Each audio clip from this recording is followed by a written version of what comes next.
My name is Nathan Yeung, and I am the founder of Find Your Audience. We've been a marketing operations firm for 7 years, and I'm here to present something which I love. It's time to rethink marketing.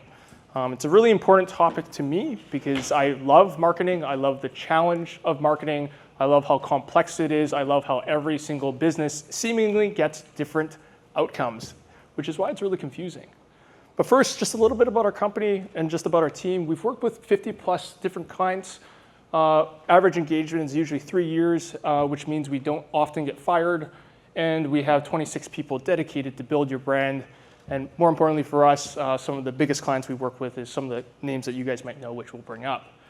But the most important part is, why is Nathan in marketing? I got into this business 7 years ago actually because I was really frustrated seeing my friends, founders, and startup companies get what I'm going to say impeccably terrible advice. Whether it's rebranding or, as Eugene and I have talked about, changing website domain names for unnecessary reasons and potentially losing about 50% of your SEO traffic, I constantly hear all this advice coming from marketing people that really have no operational experience.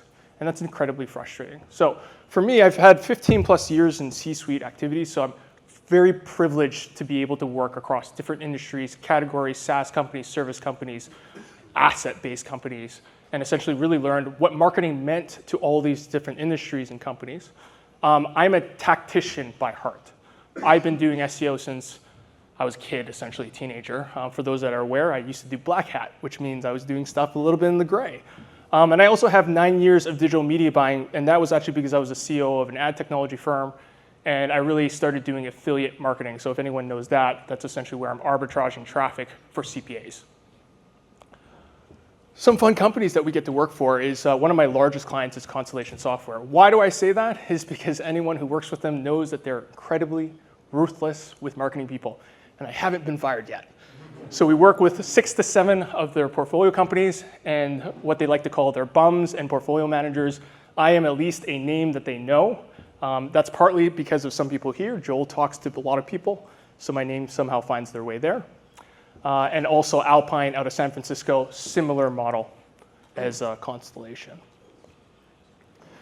But today, to the biggest point, I'm going to summarize my presentation because I can almost guarantee every single person here has been in a marketing presentation. And I can guarantee that you've probably often come to that conversation maybe a little displeased. So I'm going to sum this up. My presentation is going to go from very broad concepts to very narrow concepts. Because to me, what is fundamental is really understanding what marketing means to an organization. And I think that's a really big problem. So step 1, the approach is always the same. How you approach marketing, no matter if you're an asset-based company or if you're a product company or if you're a software company, is actually the same. And that's why it's so interesting to see people so successful like Steve Jobs launch the iPod, absolutely destroy market share, and then a company that probably has the same amount of money to spend can't even get single-digit market share. Meanwhile, in marketing, you can also see the genius of Tesla build a company on what we call a fairly inferior product. Who drives a Tesla? How many parts of your car do not align properly? How many parts of your car shake? Still selling well, right? But at the same time, why is it so important for a lot of you SaaS founders? Because we could all be like Adam Newman and build a company that has a non-operational business with 0 cash flow and still have a $47 billion valuation at one point in time. So marketing plays this incredible role, but why do we have such vast outcomes? It's like so different. And then you could just make a product that really doesn't make any sense, which is basically squeezing juice out of the same thing that you squeeze for the babies and call it a new product and raise $100 million. It's incredibly interesting now because I can also then bring up even the best people, like I've just talked about, Apple, can fail miserably. So this is why marketing is mired in controversy. This is why everyone wants to understand marketing. Everyone wants to know marketing down to how do we actually do it and how do we make it into a science. The truth is my presentation is part science, part art, and a lot of data. Just for anyone that doesn't understand, the Vision Pro flopped. did not actually do that well. Yes, they sold their first batch, but they're not selling any more than that. So you go, thanks, Nathan. You went to a SaaS conference and you gave me a bunch of consumer products. So why exactly did you use those examples? The key thing here is that in B2C marketing and B2B marketing, you guys, especially in SaaS, do not get one thing that B2C gets. And that's something called observability. Observability is the fact that every single person who had an iPod had the white headphones. And as you were walking down the street, every person on the street also knew, hey, I'm using iPod, maybe you should use an iPod too. You get that as a B2C brand. In the B2B SaaS world, you don't get that. You don't get that because Mr. Schwartz from Blackstone isn't wearing a name tag saying, he's like, I use CondoWorks to help manage my properties. You don't get that. And Doug Ford isn't going on stage saying he uses Veil for privacy and compliance for his government company. So this lack of observability is something that's really important because it's a fundamental part of distribution and marketing in a marketing framework. And why do I say the approach is same? Is because when you do marketing, you have to think about constraints. And when you do not have observability, you don't have network effects. Alan, great example of this. He had a single person who started his company, or started the first fan page. And she essentially acquired the first 100 people. Very few SaaS companies have the opportunity to have that same amount of organic growth and organic visibility. EventMobi, you guys are a great example that you do get that blessed by your actual product because everyone who signed up here today had to use EventMobi. So you kind of know the brand. So this is really, really important. And also another reason why it's important for me to tell you, I have some observable things here too. PeerScale, we did PeerScale. We've worked with Weaver and Steve. And more importantly, I've been with Firmex for 5+ years. I get that observability because I get to be on stage and actually tell you these things. But a lot of people don't. So this is why marketing is so important for a SaaS company. Because no one knows what payroll, actually, you know what, why don't we do the test? Someone name someone else's payroll service, software company that they use. Just off the top of it, not yours, someone else's. No, Ceridian, you know someone else's. So very few, but you can see how just naturally we don't have that observability, which means you have a lack of distribution. No one's gonna know who you are. Marketing is incredibly important. So the fundamental approach of marketing will always be the same. But what's different is constraint. How you target your industry and your market is the difference.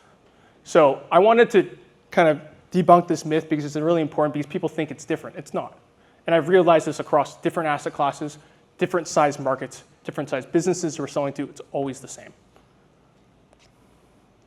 Step 2, controversial topic, identifying overconfidence in the role of psychology. In the last year, I've written a book, which is basically, I've researched a whole bunch of consumer psychology, and it's really talking about who we are as people and why do we make decisions. And it's really important because it's like, where did all the money go? You know, we've been spending all this money at models, growth at all cost. And why have we done that? Why have so many venture capital companies been so okay to do this? Why have so many SaaS companies been okay to do this? That's, oh, Joel? Because everyone else did it. They're all hurt. Yeah, but also because in McKinsey, 90% of CEOs say they know marketing. 90%. But also in another survey, 70% of CEOs can't get their function working. So how does that make any sense?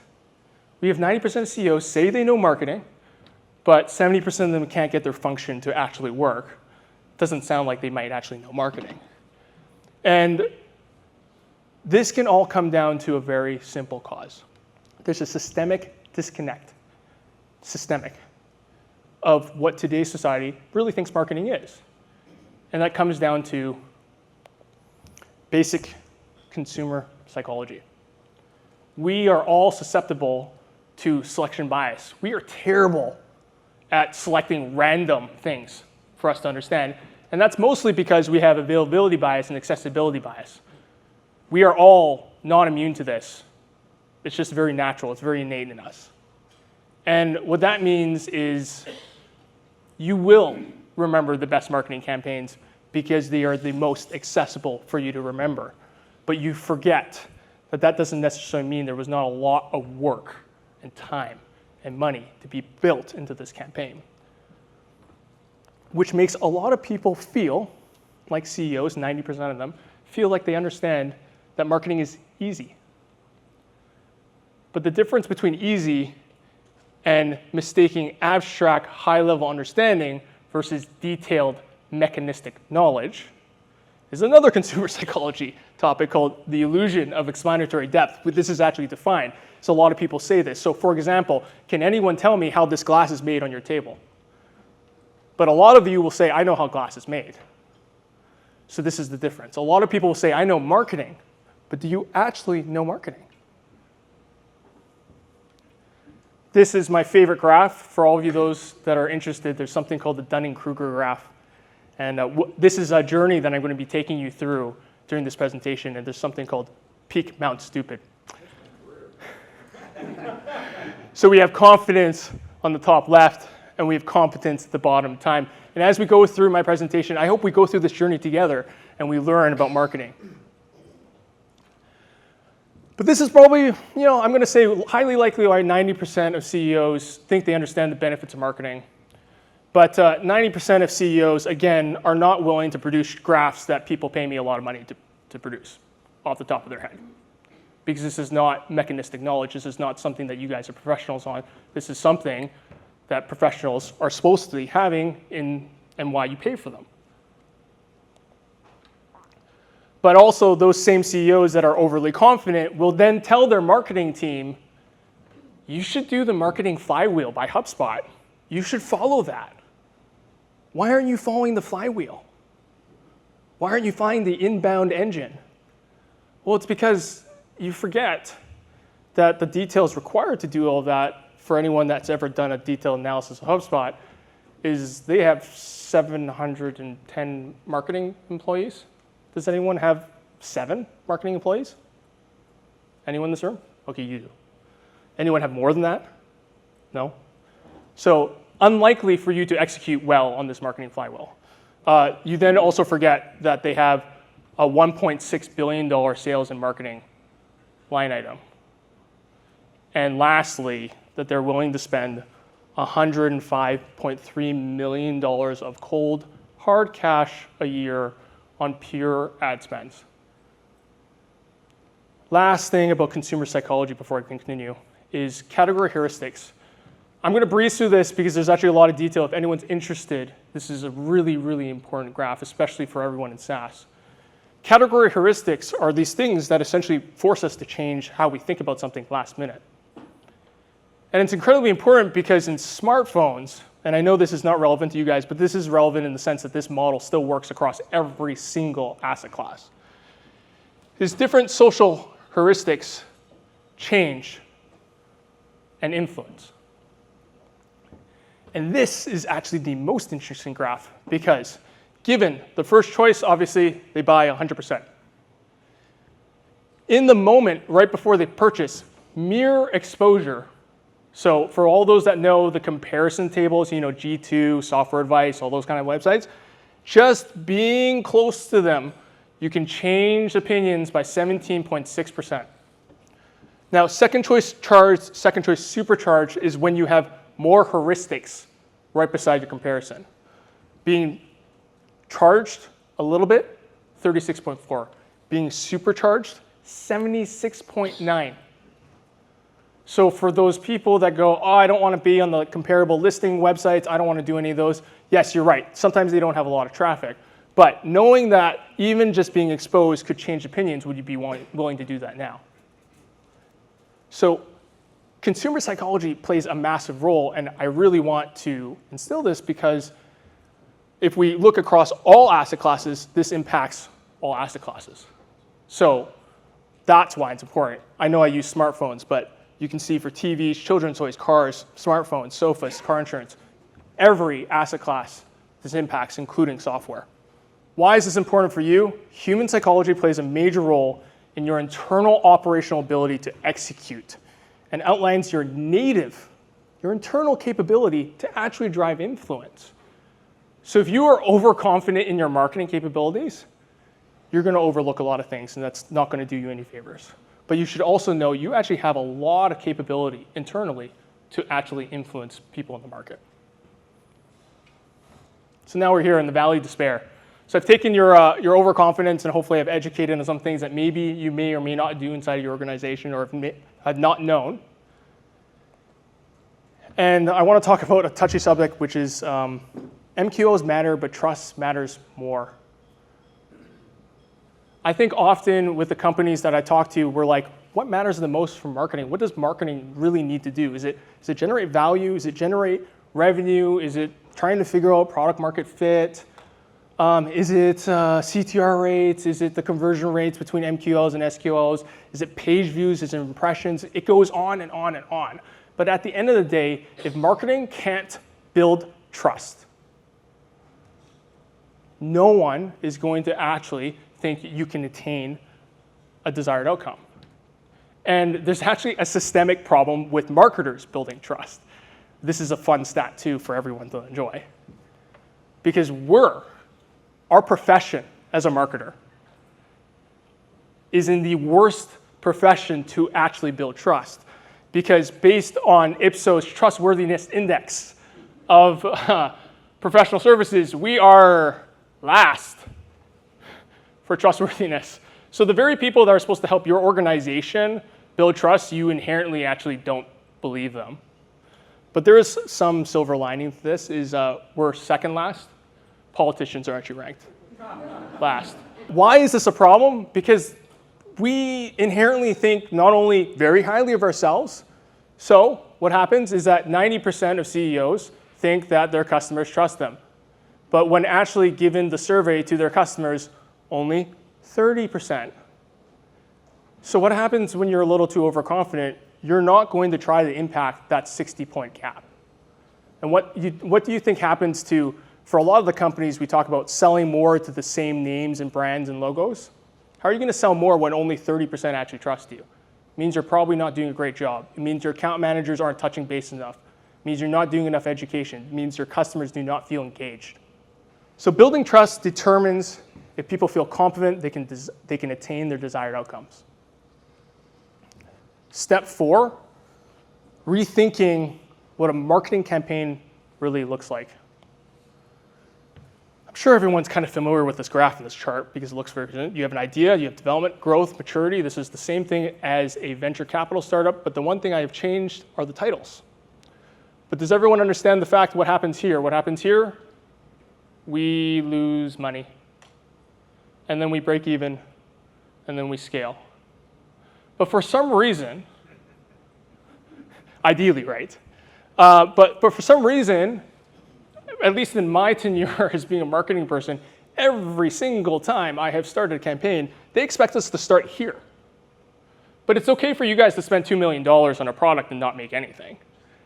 But for some reason, marketing, this very large gap of expectation, you have this expectation that your marketing team will generate a campaign and prove profitability on day one. But you can spend $2 million on a feature that flops. So that's okay, but you'll keep investing in your product. So I challenge everyone here to really think that every marketing initiative should look like this. And you could start user acquisition with SEO, and just remember, that's going to be B2B, and that's going to be very long term. It's not short term. And it's going to follow this curve, and that's okay. You can start this with upselling, cross-selling through email marketing. Again, B2B. That's going to be short term. It's going to follow the same curve. And again, you could do this for your product release, and you can launch it with paid ads, and again, it's going to follow the same curve. And it's really important for the mindset to change, because if you're not giving the opportunity for your marketing department to actually improve and iterate. Because it's the exact same thing as a new product. There will be learnings. There will be mistakes. And it's only a failure because you did not design the campaign properly if there are no learnings. More often than not, when I come into companies, it's typically my job to clean up.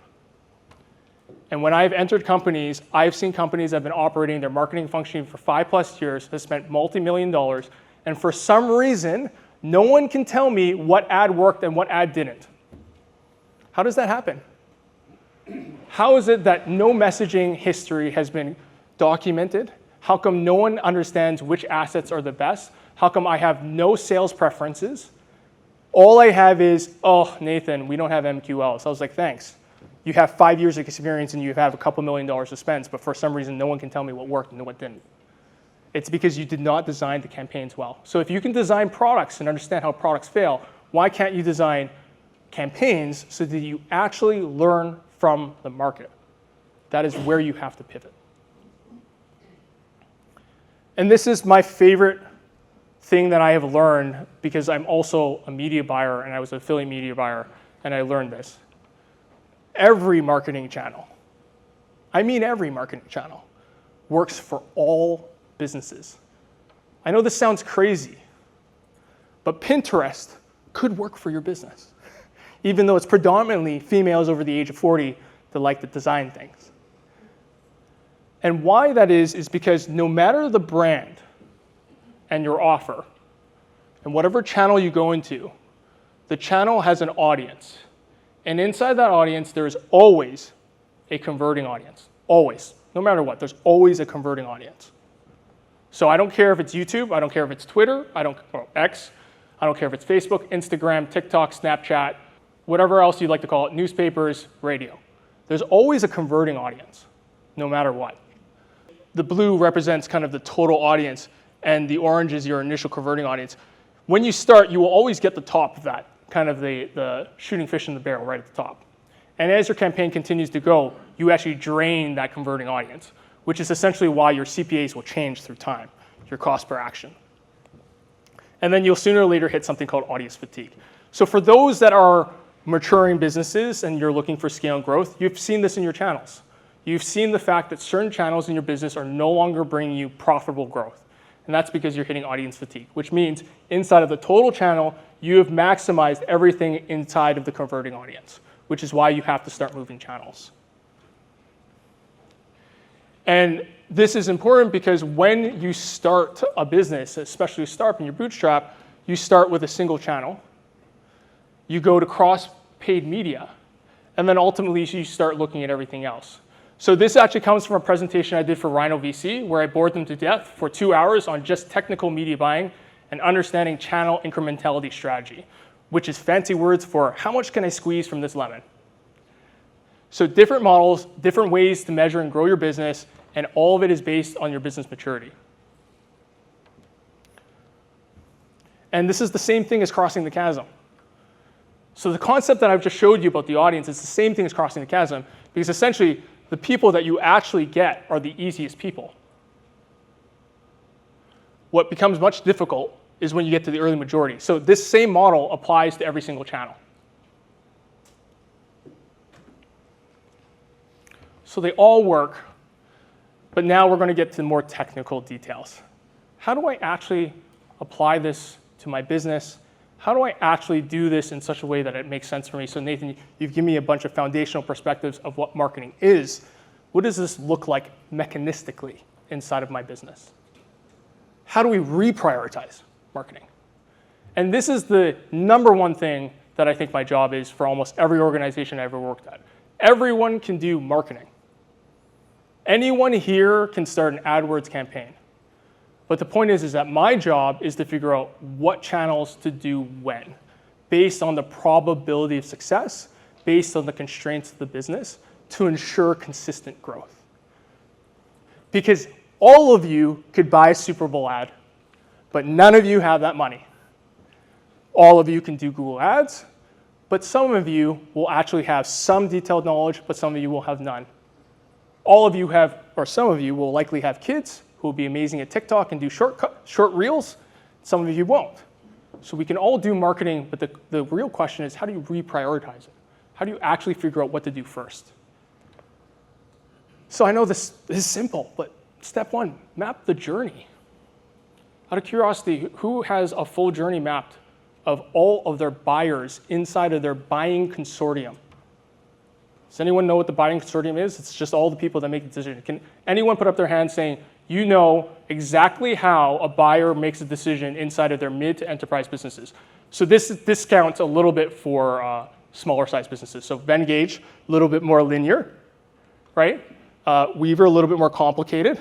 Veil, probably incredibly complicated because it's a public, it's going into government.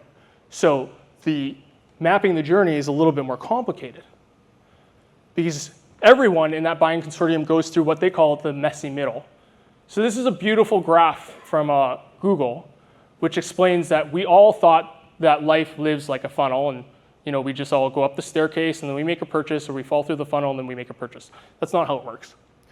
We get triggered into a need, and then we kind of just loop in the middle until we finally figure out we want to make a purchase. We used to follow a linear path probably about 15 years ago. We don't anymore. And before Google had to deal with all these lovely privacy issues, this is actually a Google graph. So this is from 2011. I apologize the datedness of this, but I don't think they're actually allowed to ever produce these graphs again because of privacy reasons. So for all of you that are interested, please look up the 0 moment of truth research by Google. It's incredible. It maps out people's consumer journeys and everything that influenced them from the day one when they figured out they wanted something to the day they actually made the purchase. And what's really interesting about these graphs is we have time at the bottom. Purchasing happens here. We have degree of influence, so higher, the more influential, and the brighter, the more impactful in the amount of people. So obviously, if this is red right here, we probably really want to know what that is. And what is amazing about the 0 moment of truth and all of these graphs before privacy laws took over and everyone started worrying about how much data Google is collecting, which they collect a lot, is people who used search engines category comparison. You can see the red and the top, and everything is usually around the 3 to 2 week mark for a lot of people. People who talked with friends and family, again, 2 to 3 plus mark. People who saw a TV ad, a little bit less actually. So whoever thinks TV is actually really impactful, it's actually not as impactful as you think it is. It's a bit more of a reminder tool. Why am I showing you all this data and why is this important is because I think a lot of you think you know the impact and influence, but you don't actually have data. So I'm giving you the data. So now you know that all of these different touch points have different levels of influence and impact based on different industries, which is why marketing is so vastly different across industries. And so what I challenge you to do is what I call the this is FYA's definition. It's called the journey from 0 to 100. And the journey from 0 to 100 is an exercise which anyone here can do. You don't have to hire me for $400 an hour to do this. You can do this at home. You take your pen, you draw it, and you just ask yourself some honest questions. All of you are subject matter experts of your business. If you're not, then I have questions. But nonetheless, you know your customers the best. I don't. Take the time and say, the CFO, what's the likelihood of my CFO of the company finding out about me? Where does that start? Probably starts with maybe seeing an ad. And then because we ultimately learn now by ourselves, he's going to go do some research. He might see something on Reddit and read it. And it's going to be negative, but it's Reddit. So he's going to be negatively impacted, but it's not going to impact him too much. Then he's going to visit your website. Then he's going to watch a terrible YouTube review that you could also manage, by the way. Then he's going to meet you at a trade show, high impact. Then your sales team is going to take their sweet time following up. And then finally, he's going to have that sales conversation. Then he's going to see a case study. And then ultimately, he's going to make a purchase. This doesn't need to be rocket science. But how many companies have ever done this exercise? Anyone here? Has anyone even attempted? One. But two.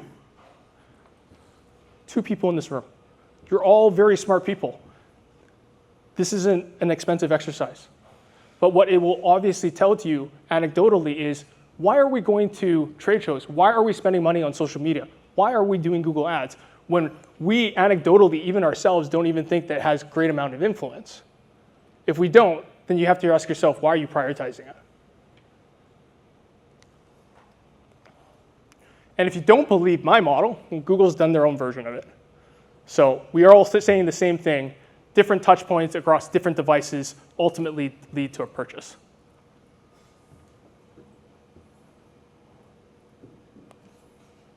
Step 2, math out the KPIs. This is Belkin's. They're an SDR company, by no means sponsored, by the way, not promoting them. But they did give out their actual numbers, which is nice.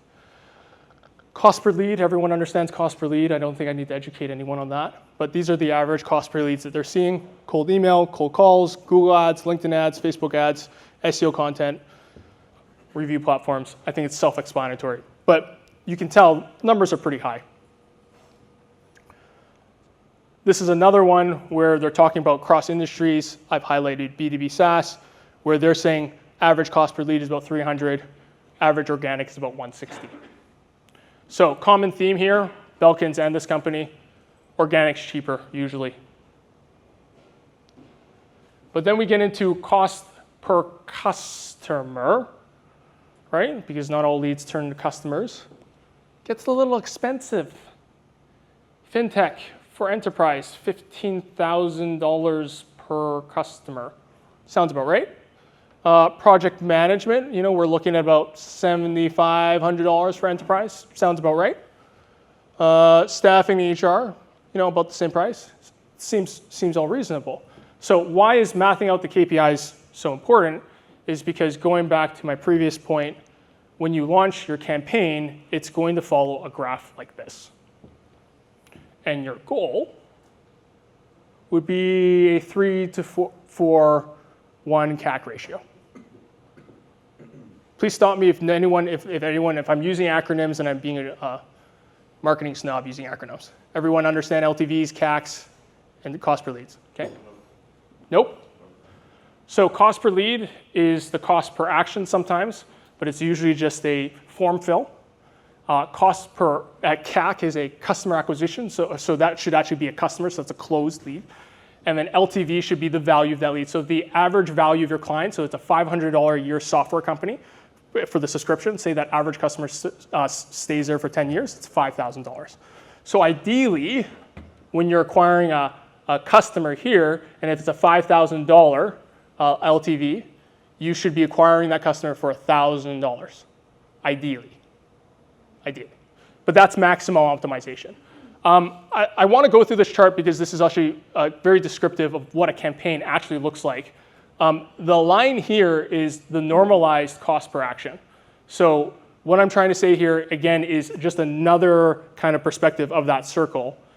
Your campaign will always start up here. You will find an optimal point where essentially your campaign will be optimal and it will be maximizing the amount of people it can convert. And then sooner or later, you will hit audience fatigue, which means your CPAs will normalize. This is normal. So stop pushing your marketing person, being like, what's wrong? This is normal. This is, when you get here, after getting to the successful optimization point, this is the time where you go, is there more channel incrementality, or is this time for us to start looking at new channels and investing in new channels? Step 3. This is, I would think, really basic, but it's I don't actually run into a lot of companies that give this to me. Time. What's the actual time constraint when you launch a new campaign? Financial capital. How much money do we have to spend? And probably the most important one, human capital. What channels do we have to execute with a high degree of confidence? The amount of shiny object syndrome that happens with CEOs is impeccably perfect in the sense that every CEO gets excited when they see a LinkedIn ad, and then they immediately send it to their marketing team, and then they go, look, they said TikTok drives sales. And I go, great. Do we have a Gen Z person who wants to be on the phone all day to make reels for us? And they go, no. And I go, okay, bad idea. We're not doing it because we can't do it. It's not possible. We don't have the human capital to do it. So this leads into step 4, which is really, really easy, and one of the main things that I coach almost every single one of our clients. Prioritize channels based on impact, which is the first thing, which is going through the customer journey, actually saying to yourself, what actually pushes the needle? Then prioritize based on what is practical and sustainable. And because we're all English majors here, I provided definitions. Practical, likely to succeed, effective in circumstance, human capital. Can we do this? And sustainable, are we able at a certain rate or level consistently to provide this level of marketing execution? Meaning, do you have the money to do this for a long period of time? Because like I've said, it's very unlikely you're going to start a campaign from day one and have it be profitable. And if you do, I'm just going to be honest, it's luck. There's fundamental approaches on how to do certain things. It doesn't necessarily mean it's always going to be the same outcome. Because if you can be sustainable, you can find potential customers and have reach. You can engage them. You can speak to all of them often, and you can have frequency. And by having frequency, you're going to make it easy for them to remember and find your product, which is ultimately being memorable.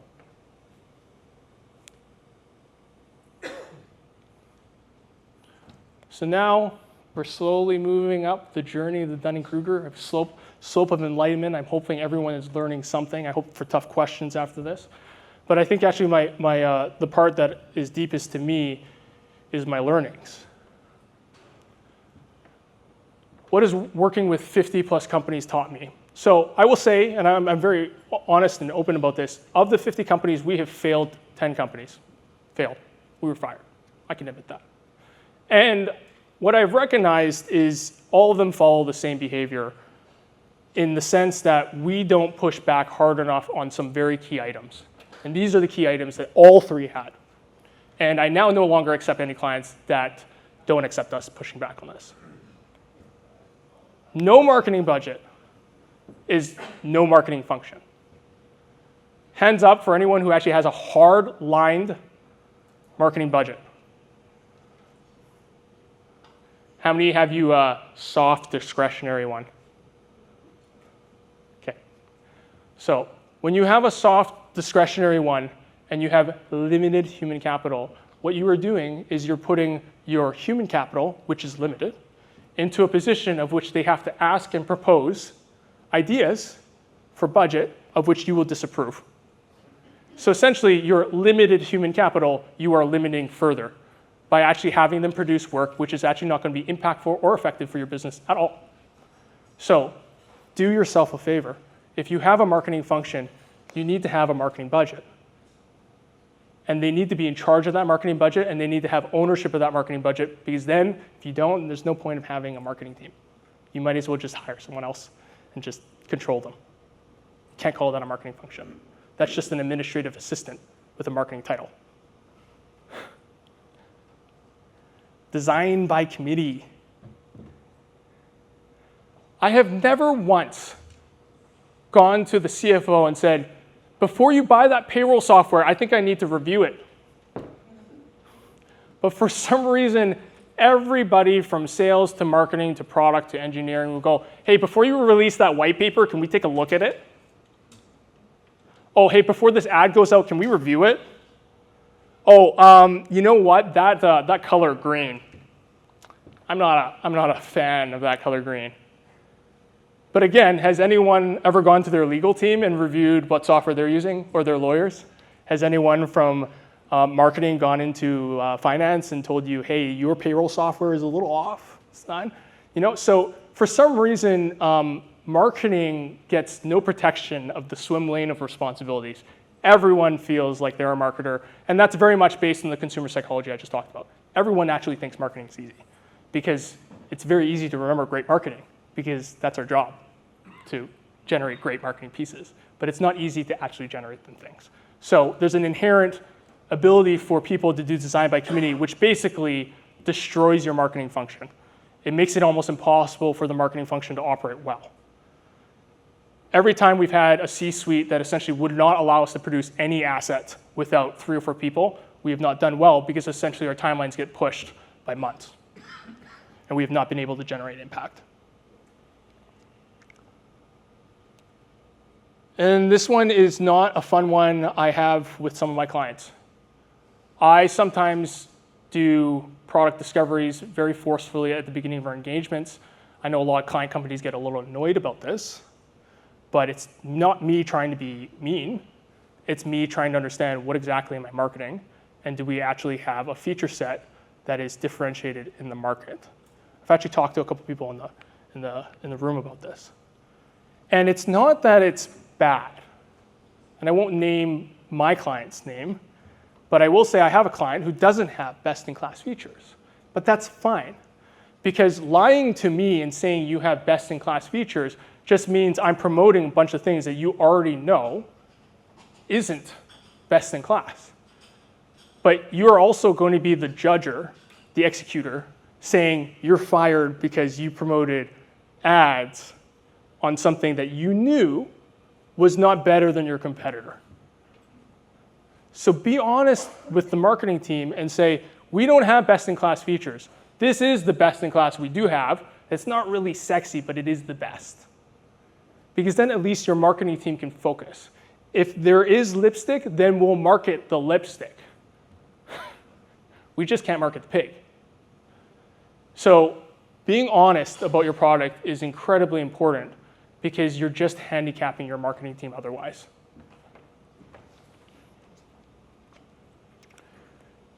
And now we're here at the plateau of sustainability. So I've given you guys the tools of thinking about marketing in a broader science and all the stats behind it. I've tied it a little bit with the art of find your audience and the experiences that we have. And I've really added in a ton of human psychology because human psychology plays a major role in marketing, and not actually understanding it to its fundamentals is incredibly, it's going to negatively impact your business. So thank you.